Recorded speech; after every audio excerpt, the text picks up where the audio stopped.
Well, in just over a week, Prime Minister Julia Gillard will make her first official visit to China, arriving at a time when the regime is cracking down on perceived dissidents. Chinese Christians are the latest to be targeted. An unofficial congregation has been arrested, along with dozens of activists, writers and human rights lawyers. The sweep is designed to prevent Chinese people copying the protests seen in the Middle East. China correspondent Steve McDonald reports. China is in the midst of a widespread crackdown on dissent. Following calls on the internet for a Middle East-style protest movement, the country's security apparatus has gone into overdrive to smash any hint of such a movement before it can even get off the ground. This has led to many dozens of detentions as people seen as troublemakers are plucked off the streets and taken away.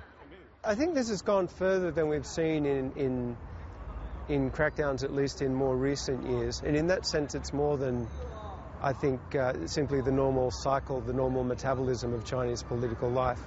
Australian journalist Chris Buckley has spent more than 18 years in China, working for the New York Times, International Herald Tribune and now Reuters.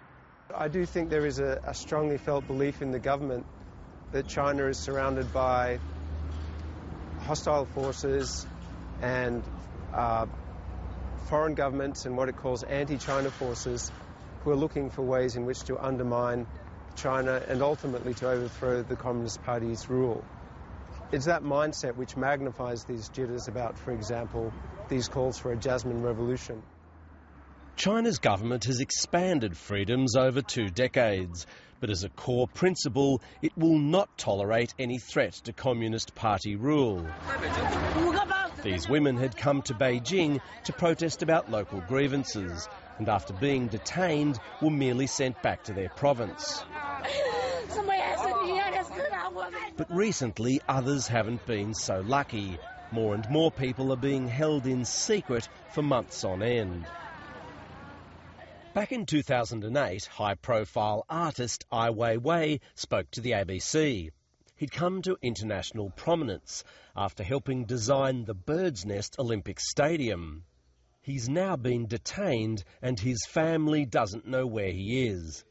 Even then, you could see how he could get into trouble for talking about corrupt relationships between the government and property developers. For those developers, most of them are, get the land and build the building because they have strong relations with the government, a lot of corruptions, and they just want to, like circus, In semi-autonomous Hong Kong, protesters are now calling for Ai Weiwei's release. The charge against him is, of course, very much clear as a fabricated charge about economic crime. And we believe that IMA is a victim of the heightened suppression on the part of the Chinese government. At a police station in Beijing, Ai Weiwei's sister, Gao Ge, has been trying to find out about his whereabouts. According to a newspaper report, at least we know it was the police who took him. So all we can do is come to his local police station and maybe through them we can get a change of clothes and medicine to Ai Weiwei.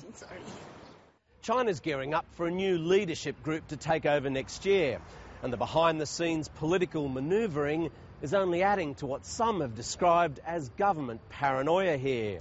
But most observers seem to think that the current hardline atmosphere will not be a permanent condition for this country. No matter how